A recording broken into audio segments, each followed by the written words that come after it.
long time ago, in a faraway kingdom, there lived a storyteller. He used his experience as a teller of fairy tales, combined with his love of new technology, to tell a classic story of the triumph of good over evil, with memorable characters, told with stunning art and animation. A classic film that has been beloved by generations. Join the celebration as we explore the magic behind-the-scenes story of Walt Disney's dazzling masterpiece, Sleeping Beauty. It's always a challenge bringing a great story classic to the screen, giving visual form to characters and places that have only existed in the imagination. But it's the kind of challenge we enjoy. Well, Walt had built his feature film output on the cornerstone of Snow White and the Seven Dwarfs. That was the first feature the studio attempted. It was, wildly successful beyond anyone's expectations. But it became sort of the comparison point for everything that followed. Disney began the ambitious plans for his third feature-length animated fairy tale in the early 1950s. Walt assigned a small team to begin adapting the classic fairy tale to the style of a Disney feature. Yeah, I think it was at least as early as 52. We thought it was real great. It's little gnomes type fairies. It was a whole different type of picture. This early work resulted in a completed storyboard presentation in June of 1952. Walt concluded, however, that this story approach was too similar to past Disney efforts. If the Disney staff returned to the fairy tale, they could not simply duplicate Snow White or Cinderella. Walt took this on, I think, as a special challenge. He wanted to make this film as special and as different as he could. He wanted to make a film that he felt would be the pinnacle of achievement in animation. This fresh approach to Sleeping Beauty would push the boundaries of animation with its distinctive and exquisite art. My gift shall be the gift of beauty.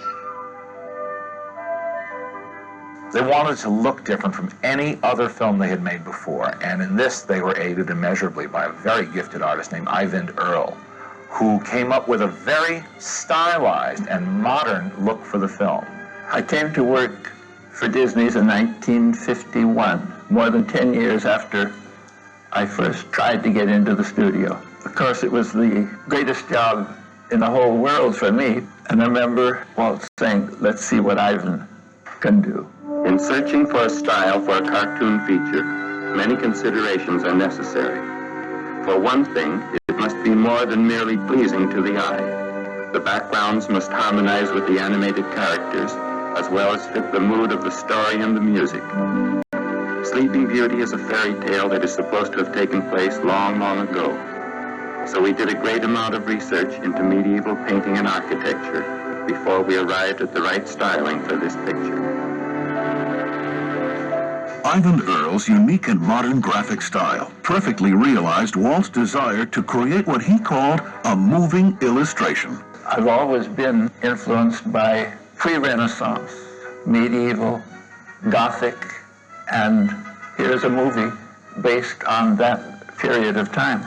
If you look at the old Master of Van Eyck, you can see details on bushes miles away, as if everything in the whole picture is absolutely clear. And Eyvind felt that way about this. It's a fairy tale. Let's make it like that. You'll notice that all the design in it is absolutely vertical or horizontal.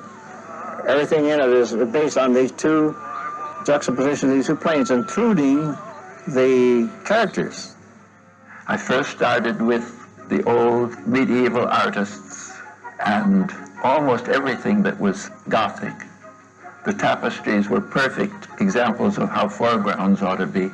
The Gothic came from the Persians, and all their little details of grasses and weeds and trees fit perfectly. So I realized I could use anything that was in harmony with what I was striving to accomplish. And over all of that, a little tiny bit of myself came through.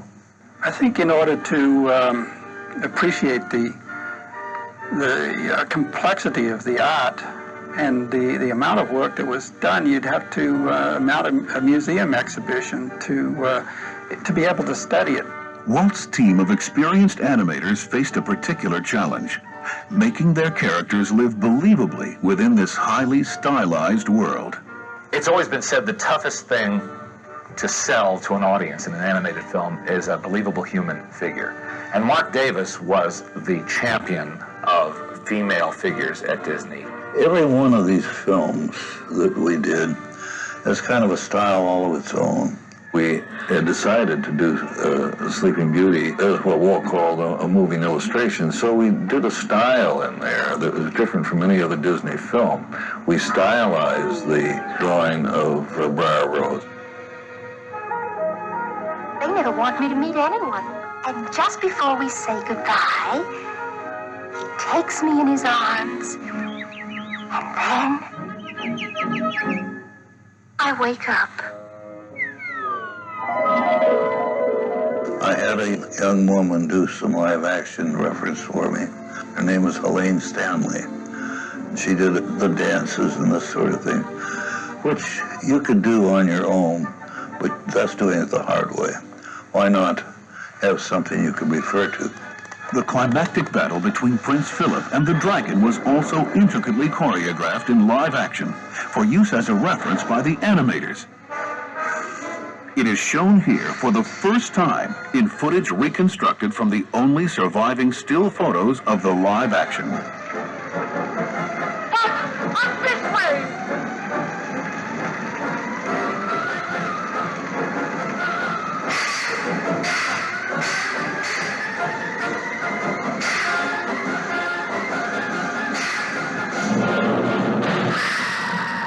Mark Davis commanded the forces of both good and evil in Sleeping Beauty.